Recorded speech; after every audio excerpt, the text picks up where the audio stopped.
Good evening and salutations, my GH fans. So, I want to start off with Porsha and Liz. Because in this scene, it's kind of a demonstration how two people can be out of pocket at the same time. They're talking about Finn, right? And, him grieving and everything like that. And the thing is, Porsha can tell that there's something wrong. I don't exactly remember the line, but it was something along the lines of, oh, he doesn't really want to see me right now, and this, that, and the third. And Portia's like, hey, listen, I can see that there's something bothering you. You can tell me. We're friends. But Liz is like, but you're also chief of staff. Now, let's sit there and say co-chief of staff, but where the hell is Terry at? Either way, that's her boss, that's her manager. You're not just friends, you're also her manager. And this is why it's very important.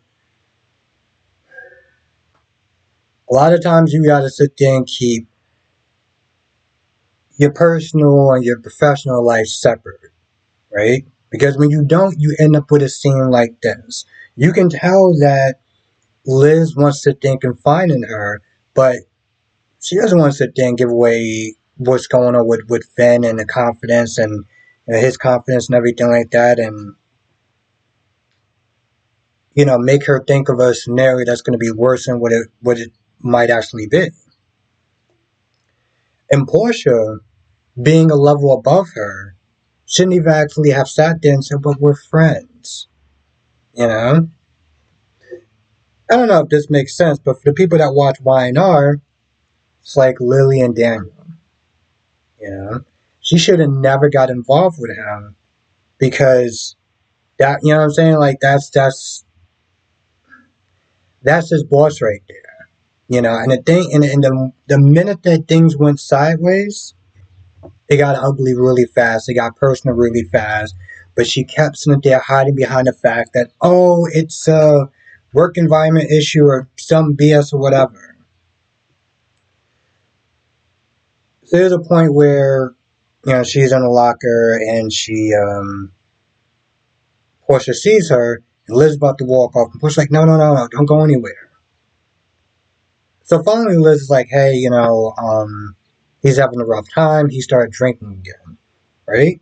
But then she's like, hey, he's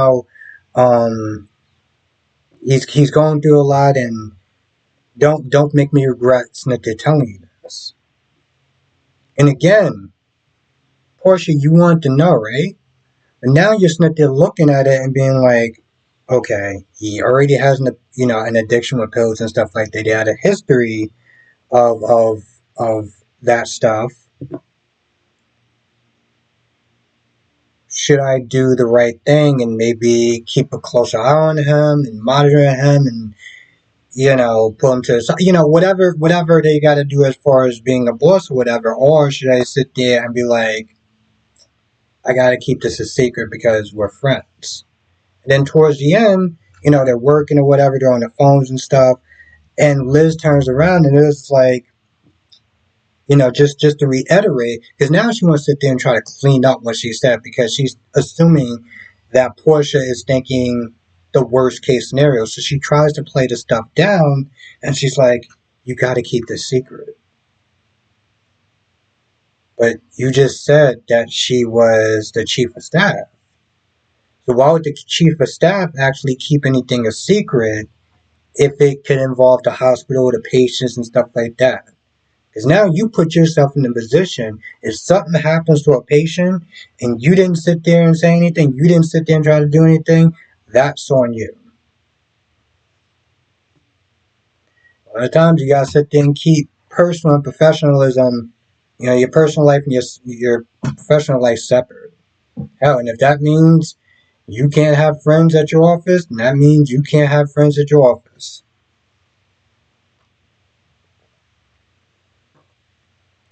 Now, speaking of Finn, he's with Chase, and Chase is like, hey, listen, I'm not going to sit there and judge you on how you handle this. And, Finn is grieving and he's doubting himself and everything like that. And, Chase is, trying to encourage him, hey, listen, people slip, they fall, he starts kicking himself about his relationship with dad and with his dad. And, he's just pretty much trying to pick him up, which, I mean, listen, Chase is going through his own grief. And now he has to sit there and kind of put that aside to help his brother, help his older brother, you know? Where in a situation like that, you would think the older brother will be there for the younger brother. But it's just, that's the cards he's dealt with. While Brooklyn and Chase, while Brooklyn and Violet are at Kelly's, I think they're at Kelly's. Finn does tell him to take away the alcohol. When they get back, he decides he wants to go to a meeting. I guess there's not going to be a new episode on Monday because they said next week, not next Monday or whatever. I don't know. Let me know in the comment section because I feel like there's not going to be an episode next Monday, but I could be wrong. So please take what I'm saying with a grain of salt. It's just the way that the previews made it sound. What else happened? So this trial is continuing, right? And it's 2 days so far, and Alexis pretty much just kind of reverberate the same argument points. About even though that Neil's brother, whatever his name is, and I still can't remember his name, accused himself, he still practically passed the baton to one of his close friends. Also, Ava, her credibility is in question because she wanted revenge. Well, Alexis said that she wanted revenge for divorcing Julian. Could be right, could be wrong, but it is motive, right?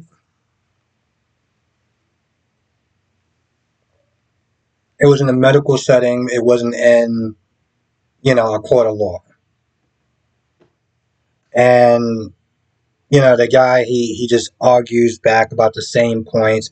But here's the thing now, right? So they're both being very logical and stuff. And then towards the end, they're closing arguments. This is where Neil's brother starts to mess up and starts to unravel, you know? And it tends to happen a lot of times when you start to put emotions into a situation that requires logic. And he practically just put all his cards on the table saying, I blame her for everything. If she wasn't involved in my brother's life and both my brother's lives, then they would still be here. And, my other brother sat there and tried to get retribution. I was like, you mean kill her, right? Because that's what wound up happening. He came there to kill her.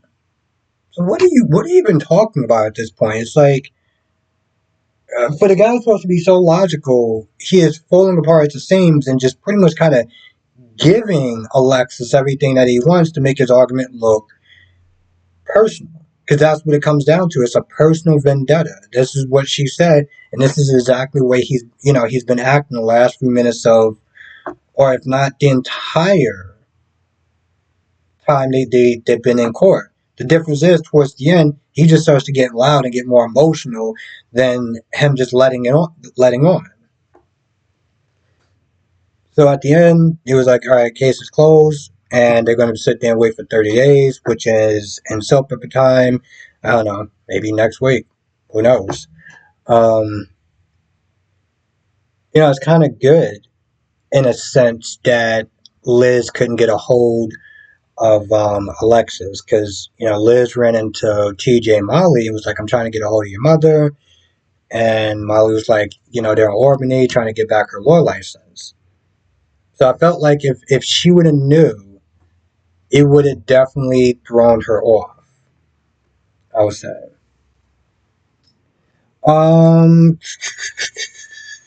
Also bring up some personal stuff too, because one of the things she is saying is that she is a good lawyer. People make mistakes, they pick themselves back up. and her track record is proof of how much of a good lawyer she is. But of course, this guy brings up the whole thing with Julie and Jerome and whatever the guy was that Alexis told not to take a certain deal that would have benefited him. And of course, Julian killed the guy. So it just pretty much kind of shows just how corrupt that she can actually be and how, you know, her personal life and her professional lives are a lot more intertwined than she's letting on. It's a soap opera, so of course it is. Molly and TJ talk about Christina and, her not being able to get a hold of Christina and TJ Snither thinking it's his fault. Molly kind of realizing that if it was anybody else, they wouldn't be so hypersensitive towards it. TJ wouldn't be so defensive and so judgmental and so harsh on her, and Molly wouldn't be so quick to sit there and defend her. But of course, in a lot of ways, the conversation or this argument or whatever this point is supposed to be is kind of pointless because y'all knew that going exactly into this situation and y'all chose to do it anyway. So this is what exactly? Just recognizing that you're going to have personal drama and because it is very personal because she is your sister and that is his sister-in-law. And I know they call themselves domestic partners, but let's be honest. I don't touch you. I don't. Yeah, they're married. Okay, and as far as I'm looking at it, they're married. Um, Tracy, right? So Tracy finds out that Gregory died from Cody, right? And I don't know if this was planned. I'm gonna be honest. I mean, they try to make it work. I think maybe it would have been more better if like Ned or Olivia would have delivered the news because it gets into a section where Tracy Smith is saying you remind me of Gregory, and I'm just like, how, right? So she makes some comparisons between the two that I don't see, or those comparisons are so generic that you can literally almost throw a penny at someone and kind of find certain things about them, how patient they are, how much they don't bully people, and whatever. Just a lot of it almost seemed very generic. That's what it basically came down to. But after she saw him, she saw Liz real quick. They talked, and then she went to go see Stella, and basically was like, listen, whatever the family needs, money for expenses or anything that has to do with Gregory's work, she's going to take care of it. Whatever she can do to help, that's what she's going to do. And it's not that it's a bad scene, right? Like scenes, but the scene between her and Stella are always pretty good. There's just something about their back and forth that is just very nice to watch. Hell, I can actually tell you the truth. I could sit there and watch a whole episode with just those two, right?